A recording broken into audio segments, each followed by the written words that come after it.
Well, welcome back to EJH British Cars.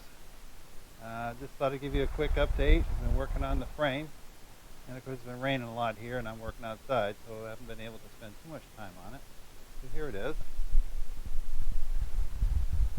You can see I've started in, been working on this rail, doing the bits and pieces, playing with my new tools. This is my new 5 amp Harbor Freight angle grinder. Really happy with that. I did a review if you want to look at that. And I set up my other DeWalt grinder with a wire brush to get into some of the fussier spaces.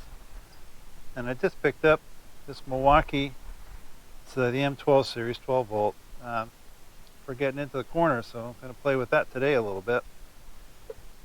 But you can see it's cleaning up pretty well. A lot better than I thought it would. Let's find one section up here. There's a lot of pocketing. I'm not really sure it's that critical, but I think I may just go ahead and just cut out a piece of this and then fit a new piece of metal and just weld it in. I think the bulkhead is right here. This is probably why this is soft. It's because it was trapping water in here. But I'm pretty sure that's it. I think that's where the front bolt on the floor pans is. So it's not going to be seen anyway, and with the MIG welder and a grinder, I can get that looking pretty good, particularly if I paint it. Probably never know that I put a patch in. But it's right up here near the suspension and the heavy end of the car, so this seems prudent. I'm not sure. This side doesn't seem as bad, but I haven't really cleaned it up to take a good look yet. Also, got all the suspension off. Just kind of left this here so I remember where it was. This is for the steering column coming down.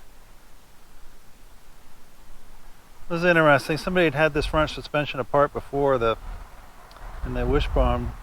The bolt at the very end, somebody had cut off, and it was a replacement bolt. It was coarse thread, just like a dormant bolt or something. And you can see I haven't started in on this side yet. But we're getting there. So I'm going to go ahead and get to work on this. Start cleaning it up. So here's what 2 or 3 hours of wire brushing and sanding and detailing will get you. We did the front cross pieces here, the right front suspension tower inside and out, the diagonal brace, and we've got pretty much 3 sides of this frame rail done. All back here and then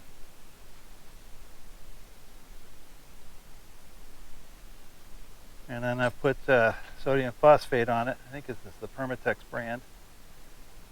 Seems to work pretty well. And the little Milwaukee die grinder actually worked pretty well, but if you put a big brush on it, it does big as in 2 inch. It will trip the circuit breaker after about a minute, so it doesn't overheat. But then again, I don't imagine anybody thought when they designed that they'd be taking off 60, 70-year-old rust, so can't say that I find fault with it for that. So, like I say, just kind of a splash coat of this iron phosphate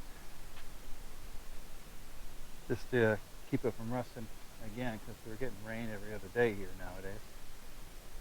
So you did up in the tower here. So, not very exciting, and it's hard work, but I think it'll pay off in the end. This frame is actually in pretty good shape. I did think about just going out and buying a Ratco frame. I think it's about $5,000 and it's probably $500 or $600 to ship it, but wouldn't have any work. But you know, if you replace too much of the car, it's not that car anymore, is it? So don't forget to like and subscribe, and we'll see you next time.